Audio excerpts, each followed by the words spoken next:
بسم اللہ الرحمن الرحیم۔ باب من قال ان الایمان هو العمل لقول اللہ تعالی وتلک الجنۃ التي اورثتموها بما کنتم تعملون۔ امام بخاری علیہ الرحمۃ والرضوان یہ باب باندھ رہے ہیں دو باتوں کو ذکر کرنے کے لیے۔ امام بخاری کا اس باب کو باندھنے سے دو باتیں مقصود ہیں۔ ایک بات تو اپنے قول کی تائید اور اپنے مذہب اور نظریہ کی تائید ہے کہ امام بخاری کا نظریہ یہ ہے کہ ایمان عمل ہے، یعنی عمل وہ ایمان میں داخل ہے۔ ایک تو یہ بتانا مقصد ہے امام بخاری کا اس باب سے، اور دوسری بات یہ مقصود ہے اس باب سے کہ کچھ لوگوں نے ایمان صرف قول کا نام بتایا اور کہا کہ ایمان صرف قول کا نام ہے، عمل سے کوئی مطلب نہیں۔ اگر کسی شخص نے لا الہ الا اللہ محمد الرسول اللہ پڑھ لیا، یعنی یہ اقرار کر لیا، تو اسے کوئی بھی بدکاری بھی اس کو نقصان نہیں دے گی۔ جیسے کہ کرامیہ فرقے کا یہی کہنا ہے کہ لا الہ الا اللہ کہہ لیا تو مومن ہو گیا، اب اسے عمل کی کوئی ضرورت نہیں ہے۔ تو اس بات کو بیان کرنے کے لیے ان دو مقصودوں پر امام بخاری نے یہ باب باندھا، اور اس باب میں امام بخاری استدلال کر رہے ہیں 3 آیات سے اور ایک حدیث پاک سے۔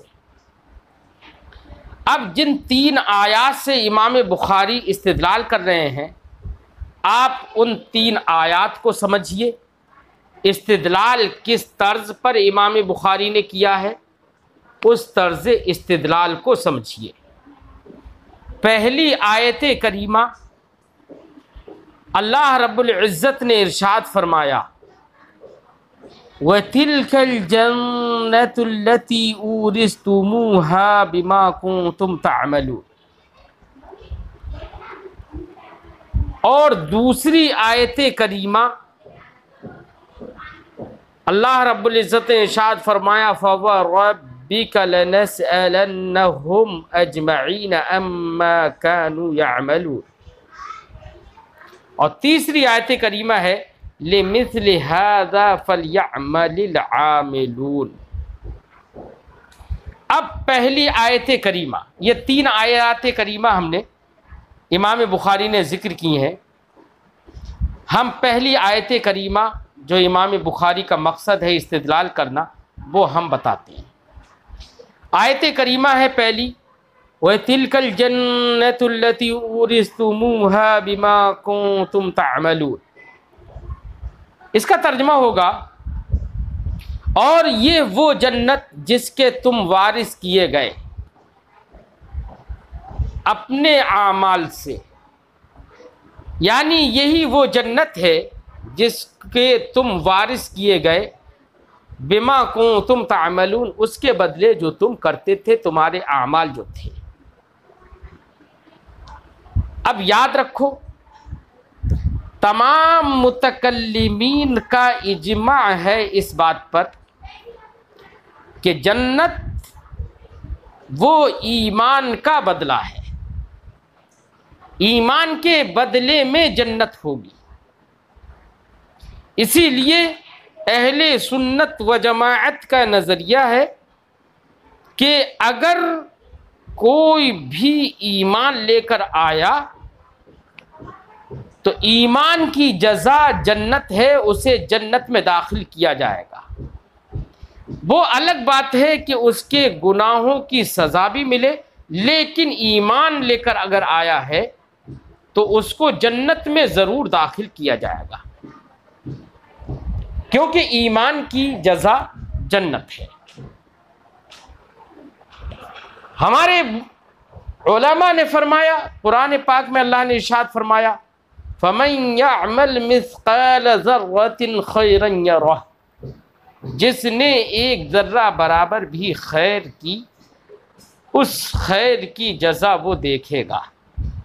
اور ہمارے علماء نے فرمایا کہ ایمان خود ایک خیر ہے، اس لیے خیر کی جزا جنت کی شکل میں اسے ملے گی۔ اب آپ نے ہماری اس گفتگو سے یہ سمجھ لیا کہ جنت وہ ایمان کی جزا ہے۔ اب اس آیت کریمہ میں استدلال دیکھیے امام بخاری کا۔ امام بخاری نے فرمایا، امام بخاری نے آیت کریمہ پیش کی، اب آیت کریمہ کو سمجھیے۔ فرمایا گیا وَتِلْكَ الْجَنَّةُ الَّتِي أُورِثْتُمُوهَا، یہی وہ جنت ہے جس کے تم وارث بنائے گئے۔ کس کے بدلے؟ بِمَا كُنْتُمْ تَعْمَلُونَ، اس کے بدلے جو تم عمل کرتے تھے۔ عمل کے بدلے میں یہاں پر قرآن پاک میں فرمایا گیا کہ جنت تمہیں دی گئی، وارث بنایا گیا۔ اور میں نے ابھی آپ کے سامنے ذکر کیا کہ جنت وہ بدل ہے ایمان کا۔ تو امام بخاری کا استدلال اس آیت کریمہ سے اس بات پر ہے کہ جنت چونکہ ایمان کا بدل ہے، اور اس آیت کریمہ میں کہا گیا کہ تمہارے عمل کا بدلہ، تو گویا کہ ایمان کو یہاں پر عمل سے تعبیر کیا گیا، ایمان پر عمل کا اطلاق کر دیا گیا اس آیت کریمہ میں۔ اس سے پتہ چلا کہ ایمان عمل ہے۔ یہ امام بخاری کا استدلال ہے۔ ہمارے نزدیک، احناف کے نزدیک، چونکہ اعمال ایمان میں داخل نہیں۔ اب اس آیت کریمہ کا ہم کیا جواب دیں گے؟ تو اس کا جواب احناف نے یہ دیا کہ ہم بھی مانتے ہیں کہ ایمان عمل ہے، لیکن عمل بدنی نہیں ہے، عمل لسانی نہیں ہے، بلکہ ایمان عمل قلبی ہے۔ تو یہاں پر بما کنتم تعملون سے مراد، اس سے مراد عمل قلبی ہے۔ جواب بھی سمجھ میں آ گیا۔ اب امام بخاری فرماتے ہیں، اس آیت کریمہ سے اصطلاح سمجھ میں آ گیا۔ امام بخاری فرماتے ہیں وقال عدۃ من اہل العلم، اور اہل علم کی ایک جماعت نے کہا اللہ کے اس فرمان کے سلسلے میں۔ کیا ہے فرمان اللہ کا؟ فَوَرَبِّكَ لَنَسْأَلَنَّهُمْ أَجْمَعِينَ عَمَّا كَانُوا يَعْمَلُونَ، اس فرمان کے تعلق سے اہل علم کی ایک جماعت نے کہا، کیا کہا؟ عن قول لا الہ الا اللہ، کہ یہاں پر عما كانوا يعملون نسألنهم اجمعین، ہم سب سے، اب دیکھیے پہلے ترجمہ کرتے ہیں آیت کریمہ کا۔ فَوَرَبِّكَ، قسم تمہارے رب کی قسم، ضرور ہم ان سب سے سوال کریں گے، اجمعین، سب سے ہم سوال کریں گے۔ کس کے بارے میں؟ عما كانوا يعملون، اس کے بارے میں جو وہ کرتے تھے۔ اب یاد رکھو، اکثر علماء کے نزدیک، چونکہ اسی لیے فرمایا عدۃ من اہل العلم امام بخاری نے، تو عدۃ من اہل العلم سے اکثر فقہا مراد ہیں۔ اس سے اکثر فقہا کے نزدیک بیٹا کفار ایمان کے مکلف تو کفار سبھی ہیں، لیکن اکثر فقہا کے نزدیک اعمال کے مکلف نہیں ہیں، فروع کے مکلف کفار نہیں ہیں اکثر فقہا کے نزدیک۔ جب اکثر فقہا کے نزدیک فروع کے مکلف نہیں ہیں بیٹا، اعمال کے جب وہ مکلف ہی نہیں ہیں، تو اب مجھے بتاؤ، یہاں پر آیت کریمہ میں تو فرمایا گیا لَنَسْأَلَنَّهُمْ اجمعین، ہم سب سے، اجمعین تاکید ہے، سب سے ہم پوچھ لیں گے، سب سے سوال کریں گے۔ تو قیامت کے روز اللہ رب العزت جو سب سے سوال کرے گا، سب سے سوال ہوگا، کس کے بارے میں سوال ہوگا؟ ظاہر بات ہے، اکثر فقہا کے نزدیک اعمال کے تو مکلف ہیں نہیں کفار، اور اجمعین میں تو کفار اور مسلمان سبھی داخل، اور اکثر فقہا کے نزدیک اعمال کے مکلف نہیں، فروع کے مکلف نہیں۔ تو اب یہ تو متعین ہے کہ کفار سے بھی سوال ہوگا، سوال کس کا ہوگا؟ ظاہر بات ہے ایمان کا سوال ہوگا کہ ایمان لائے یا نہیں لائے۔ اور یہاں پر کہا جا رہا ہے آیت کریمہ عما کانوا یعملون، اس کے بارے میں سوال ہوگا جو وہ کرتے تھے، تو گویا اور سوال ہوگا ایمان کے بارے میں، کیونکہ فروق تو مکلف نہیں ہے اکثر فقہا کے نزدیک۔ تو اب عما کانوا یعملون سے مراد کیا ہے؟ ایمان ہے۔ تو اس آیت کریمہ میں بھی ایمان پر عمل کا اطلاق کیا گیا، اس سے امام بخاری کا استدلال ہے اس بات پر کہ ایمان عمل ہے۔ ہمارا جواب وہی ہوگا، عمل قلب ہے، نہ کہ عمل بدنی یا عمل لسانی۔ ٹھیک ہے۔ قال عدۃ من اہل العلم، اہل علم میں سے کچھ نے کہا اللہ کے اس فرمان کے سلسلے میں فوربک لنسألنہم اجمعین عما كانوا يعملون، کیا فرمایا اہل علم نے، اہل علم کی ایک جماعت نے کیا کہا؟ عن قول لا الہ الا اللہ، یعنی یہاں پر عما كانوا يعملون، یہاں پر عن ما جس کے بارے میں سوال ہوگا وہ کیا ہے؟ وہ عن قول، تو عما كانوا يعملون کی تفسیر یا عما كانوا يعملون کی مراد انہوں نے بتائی ہے عن قول لا الہ الا اللہ، یعنی لا الہ الا اللہ یعنی ایمان کے کلمہ شہادت کے بارے میں سوال ہوگا۔ تو یہاں پر کلمہ شہادت کے بارے میں سوال ہوگا، تصدیق کے بارے میں سوال ہوگا، اور اس پر اطلاق کر دیا گیا کانوا یعملون کا۔ اس سے پتہ چلا کہ ایمان عمل ہے۔ امام بخاری نے اپنا استدلال کر لیا۔ اور تیسری آیت کریمہ قال تعالی، اللہ رب العزت نے فرمایا لمثل هذا فليعمل العاملون، اس جیسے کے لیے، اس جیسے کو عمل کرنے والوں کو، اس جیسے کے لیے عمل کرنے والوں کو عمل کرنا چاہیے، یہ آیت کریمہ ہے، اس جیسے کے لیے عمل کرنے والوں کو عمل کرنا چاہیے۔ اچھا، میں اگلی آیت کریمہ سے متعلق کچھ بیان کرنے سے پہلے میں ایک بات یہاں پر میرے ذہن میں آ رہی ہے، وہ بات کا ایک شبہ ذہن میں آ رہا ہے، اس شبہ کا ازالہ کر دوں۔ اس آیت کریمہ میں فرمایا گیا تھا لَنَسْأَلَنَّهُمْ أَجْمَعِينَ، ہم سب سے سوال کریں گے، کوئی بچے گا نہیں نہ سوال کرنے سے۔ جبکہ سورہ رحمان کی ایک آیت کریمہ ہے، اللہ رب العزت نے فرمایا فَيَوْمَئِذٍ لَا يُسْأَلُ عَنْ ذَنبِهِ إِنسٌ وَلَا جَانٌ، یعنی اس دن گنہگار کے گناہ کی پوچھ گچھ کسی آدمی اور کسی جن سے نہیں کی جائے گی۔ اب یہاں پر لا یسأل ہے، فَيَوْمَئِذٍ لا يسأل عن ذنبه انس ولا جان، پوچھ گچھ نہیں کی جائے گی، کوئی سوال ہی نہیں کیا جائے گا۔ تو سورہ رحمان کی آیت کریمہ سے یہ معلوم ہو رہا ہے پوچھ گچھ نہیں ہوگی، ہے نا۔ اور سورہ حجر کی جو آیت کریمہ ہم نے پڑھی ابھی، وَرَبِّكَ لَنَسْأَلَنَّهُمْ أَجْمَعِينَ عَمَّا كَانُوا يَعْمَلُونَ، اس سے پتہ چل رہا ہے کہ سب سے سوال ہوگا۔ تو بظاہر دونوں آیت کریمہ کے درمیان تعارض نظر آ رہا، تو اس کا کیا جواب ہوگا؟ اصل میں جواب کا خلاصہ یہ ہوگا بیٹا، موقف حشر جو ہے، حشر کا جو موقف ہے جہاں پر لوگ ٹھہریں گے، حشر کا میدان جو قائم ہوگا،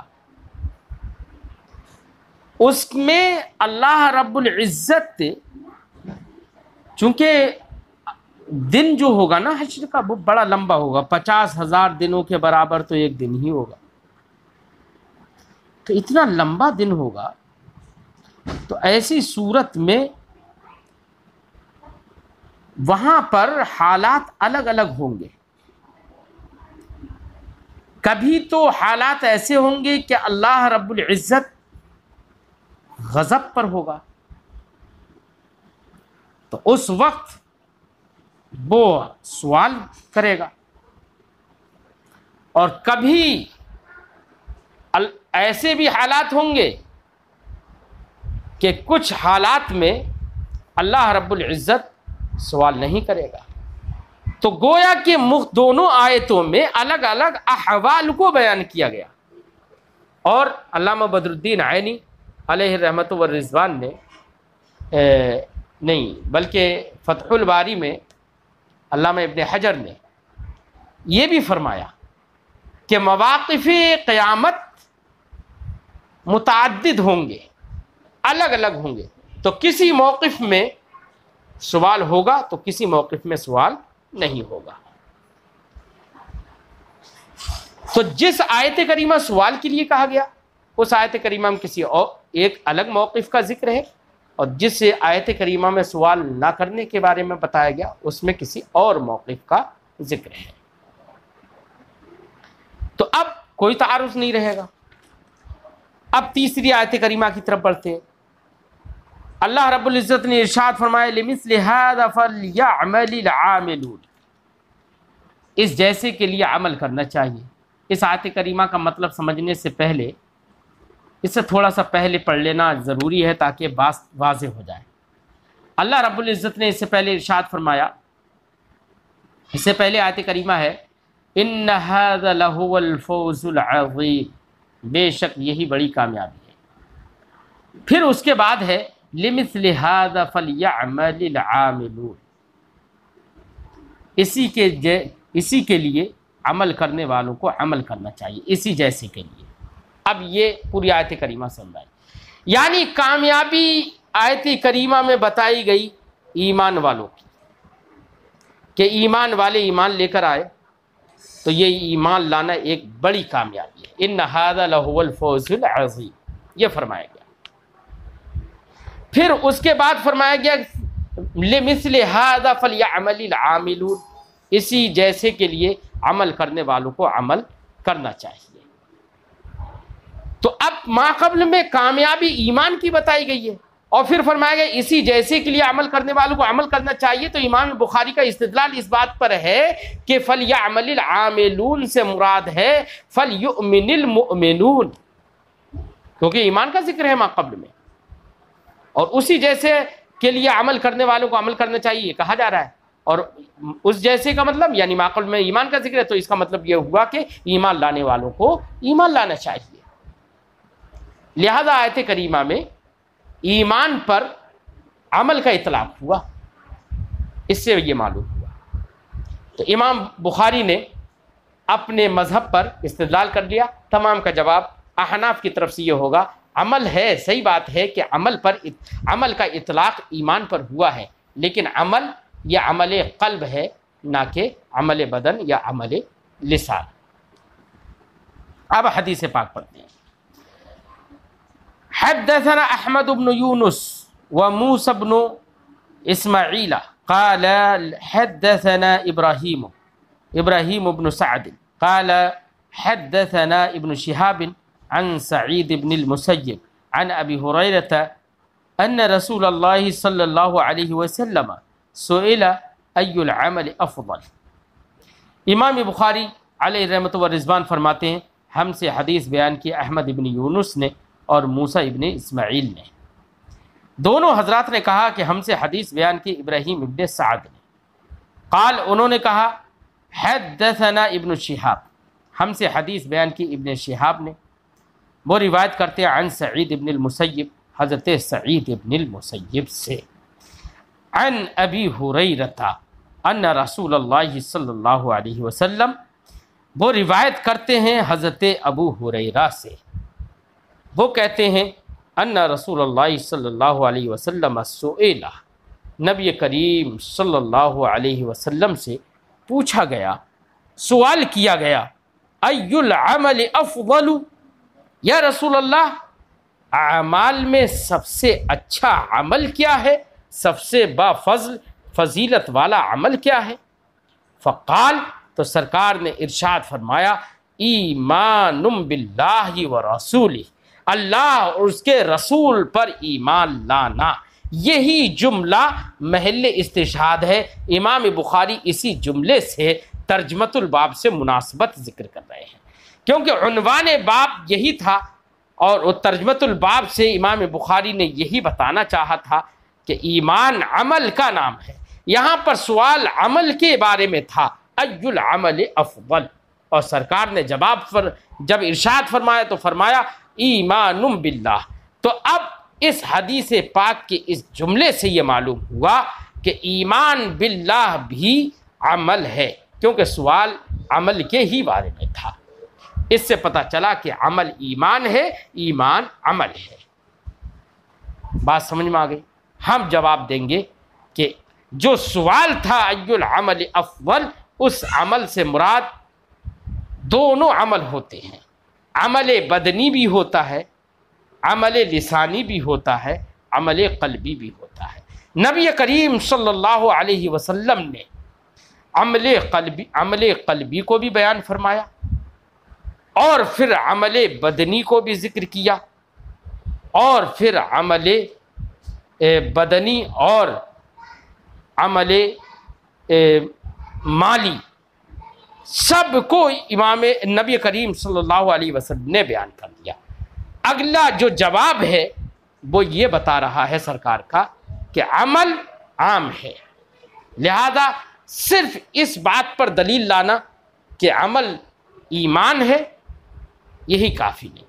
یہاں پر ایمان باللہ سے سرکار نے عمل قلبی کو بیان کیا، جہاد سے سرکار نے عمل مالی اور عمل بدنی دونوں کو ذکر کیا،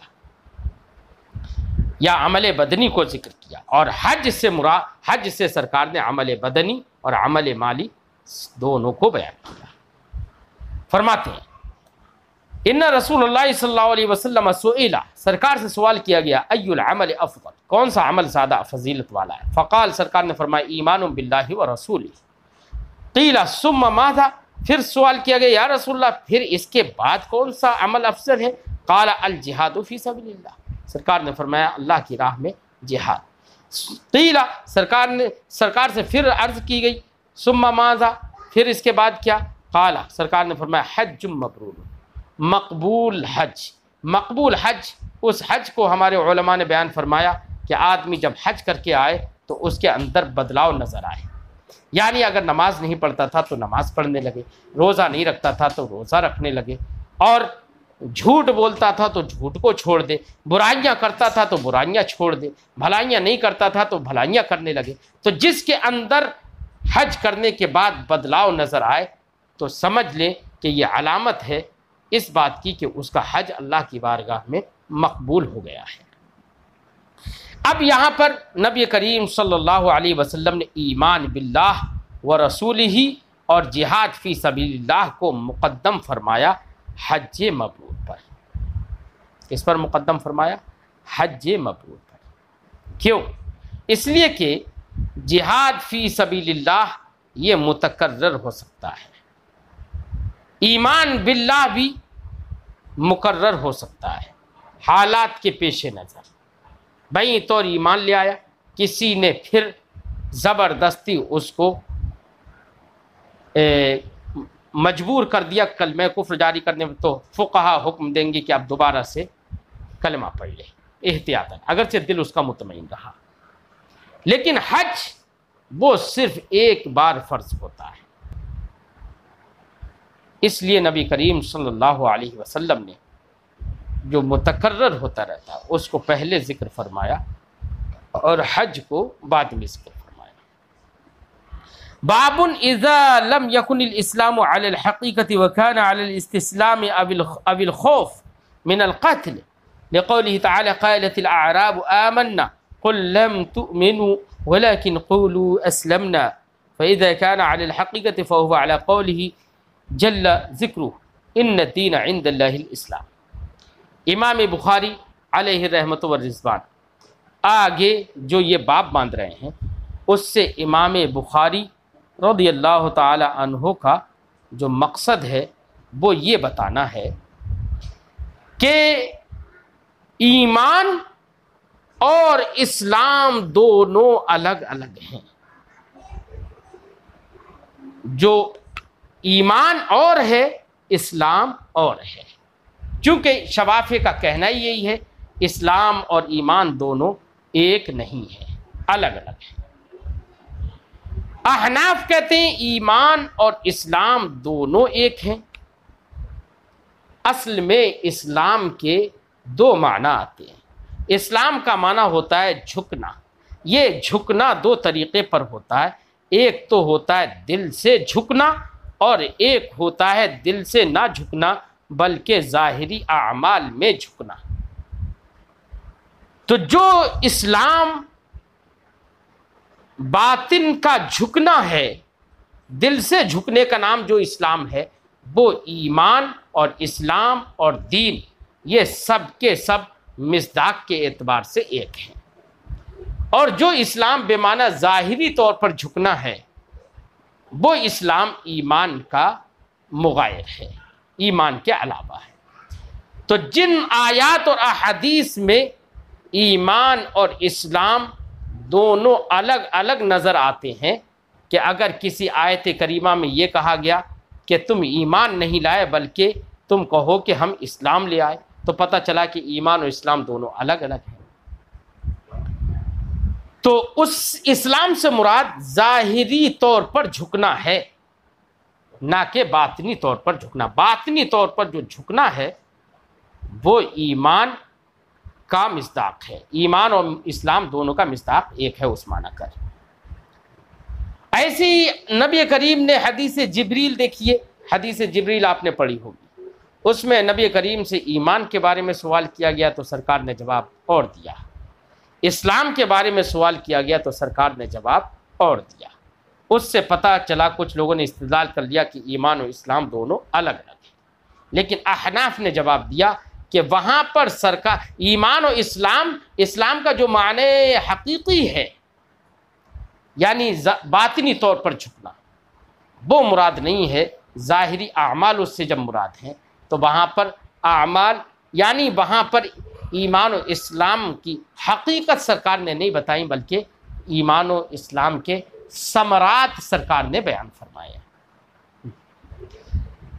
امام بخاری کے اس باب کے باندھنے سے مقصد یہ ہے کہ اسلام کا اطلاق کبھی اس کے معنی حقیقی پر بھی ہوتا ہے، کبھی اسلام کا اطلاق اس کے معنی مجازی پر بھی ہوتا ہے۔ یعنی اسلام بولا جاتا ہے، کبھی معنی حقیقی مراد ہوتا ہے، یعنی جو اس کا معنی حقیقی ہے وہ تو ہے ایمان اور اسلام دونوں ایک، اور معنی غیر حقیقی اس کا جو ہے وہ یہ ہے کہ ظاہری طور پر جھکنا۔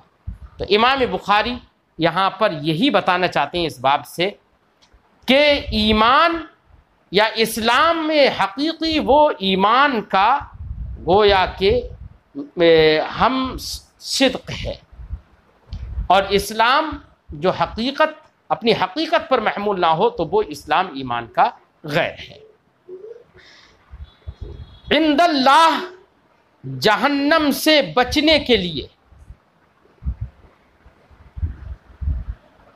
ایمان ضروری ہے، اور اسلام بے معنی اسلام باطنی ضروری ہے۔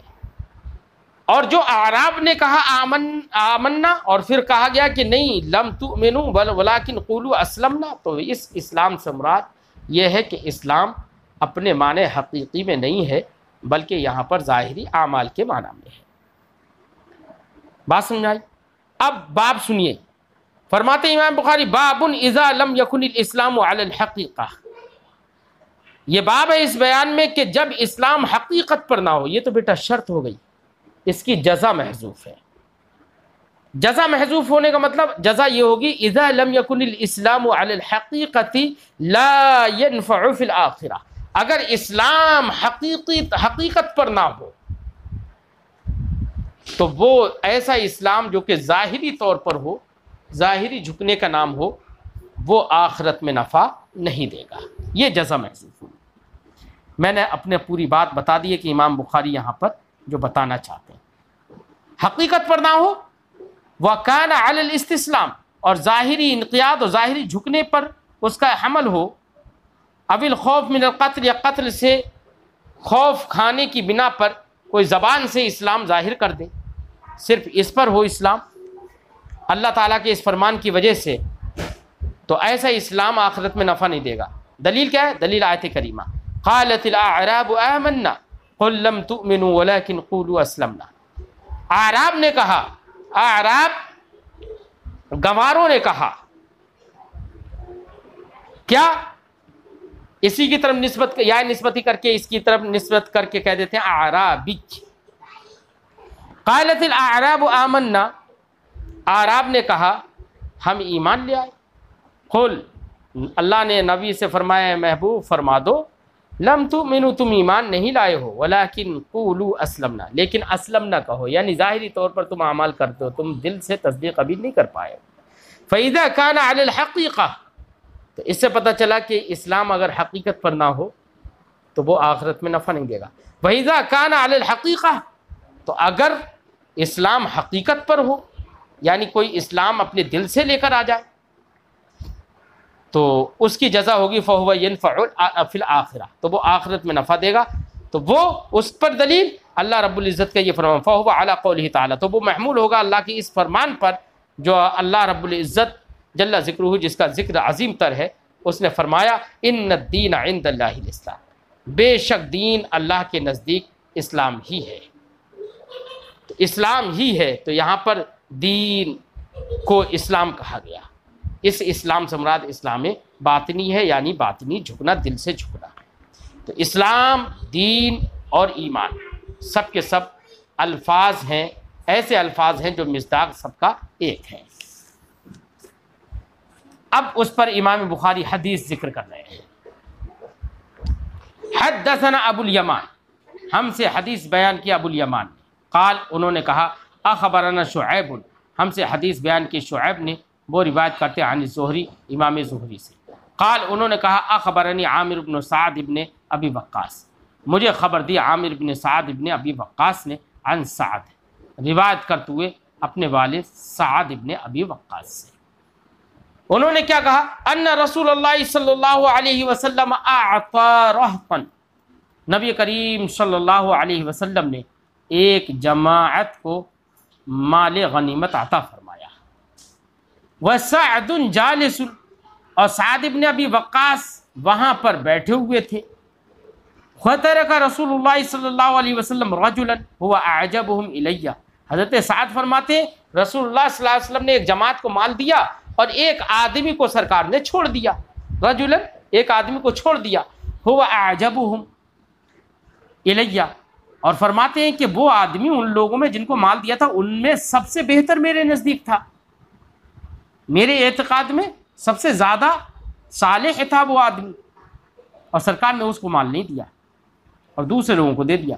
فقلت یا رسول اللہ، تو میں نے عرض کی یا رسول اللہ ما لک عن فلان، یا رسول اللہ آپ کا اس آدمی سے کیا معاملہ ہے کہ یہ آدمی نیک بھی ہے میری نظر میں اور میں اس کو مومن جانتا ہوں، یا رسول اللہ آپ اس کو مال نہیں دے رہے ہیں؟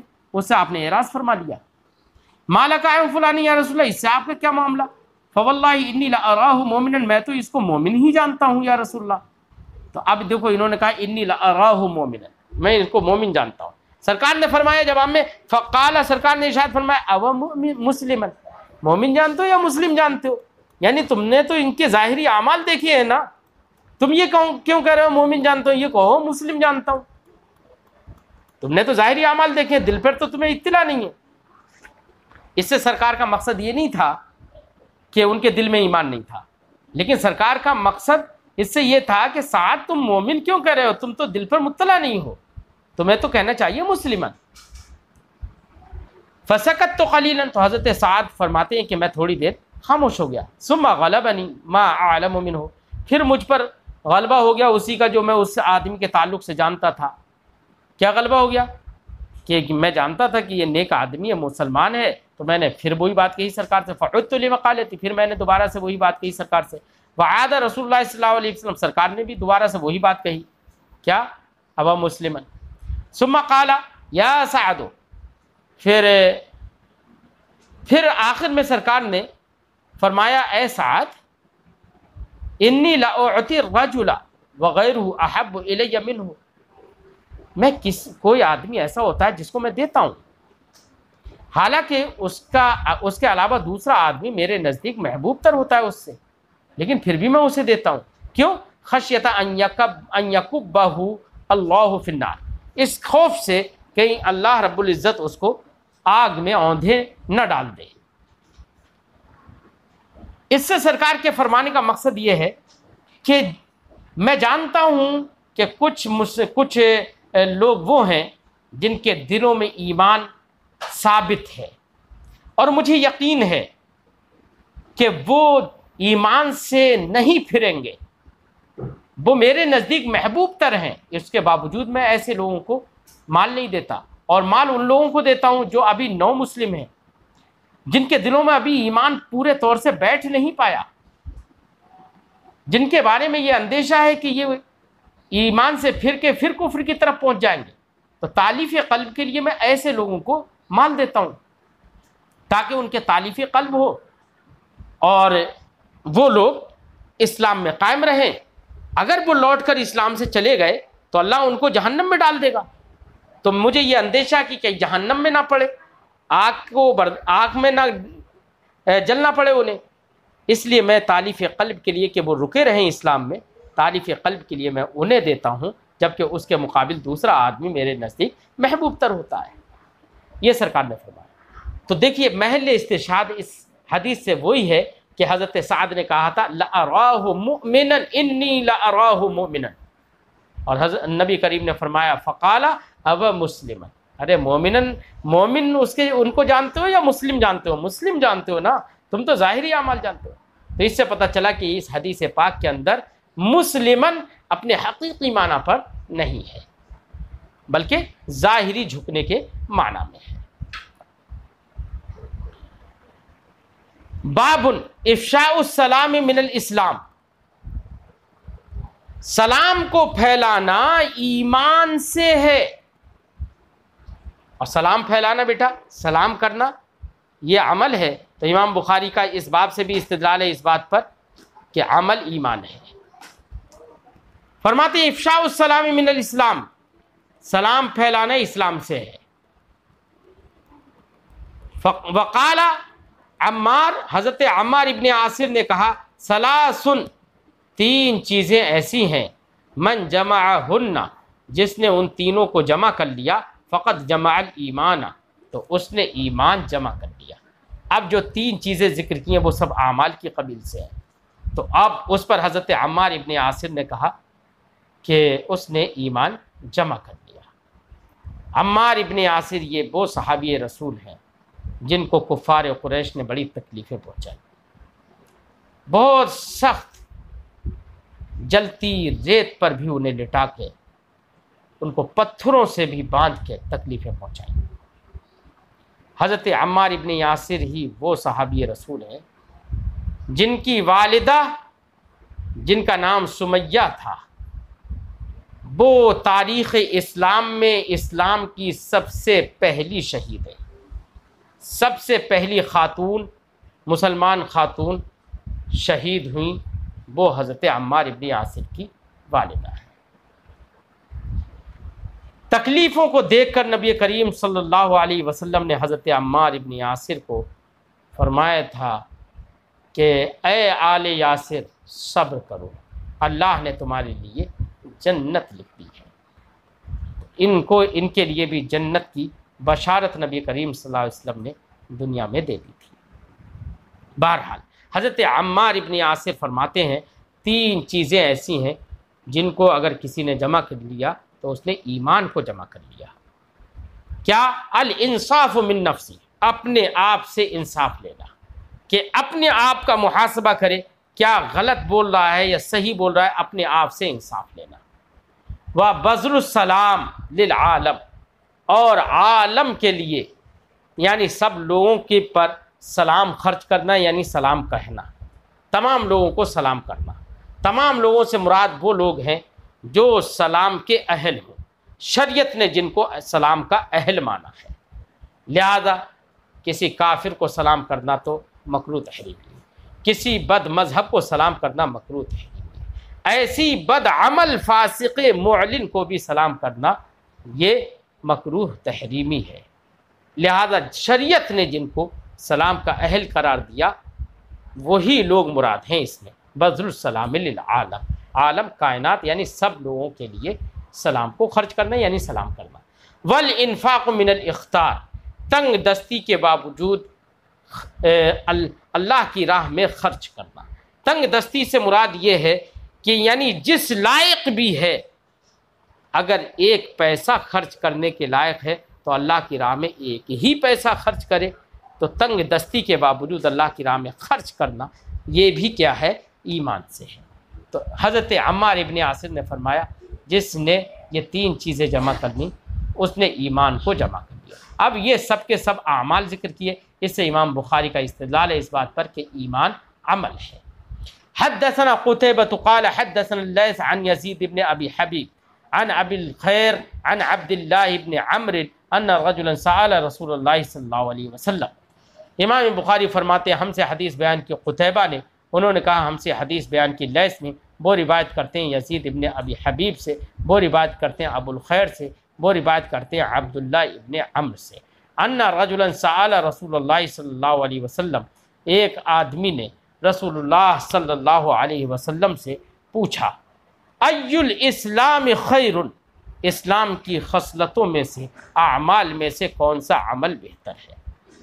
قال، سرکار نے فرمایا ان تطعم السلام، تطعم الطعام وتقرأ السلام علی من عرفت وعلی من لم تعرف۔ تطعم الطعام، یہاں پر ان مقدر ہے، ان تطعم الطعام، سب سے بہتر عمل یہ ہے کہ تم کھانا کھلاؤ، ضرورت مندوں کو کھانا کھلاؤ۔ وتقرأ السلام، تقرأ السلام، اور تم سلام بھی بولو۔ تقرأ یہ قراءت، یہ زبان سے پڑھنے اور بولنے کو ہی کہتے ہیں۔ اس سے اشارہ ہے اس بات کی طرف کہ صرف سر ہلا دینے سے سلام کرنا یہ کافی نہیں ہے، ہاں ضرورت ہو تو ایک الگ بات ہے، مجبوری ہو تو ایک الگ بات ہے۔ تقرأ السلام علی من عرفت، اس کو سلام کرو جس کو تم جانتے ہو، ومن لم تعرف، اور جس کو تم نہیں جانتے۔ تو سلام کرنے کو، کھانا کھلانے کو نبی کریم صلی اللہ علیہ وسلم نے ایمان کا عمل اور ایمان کا کی ایک خصلت قرار دیا۔ اس سے پتہ چلا کہ ایمان عمل ہے، ہم کہیں گے عمل قلب ہے۔ ٹھیک ہے، تفصیلی گفتگو ہم اس سے پہلے بھی کر چکے ہیں۔ چلیے گفتگو یہیں پر ختم۔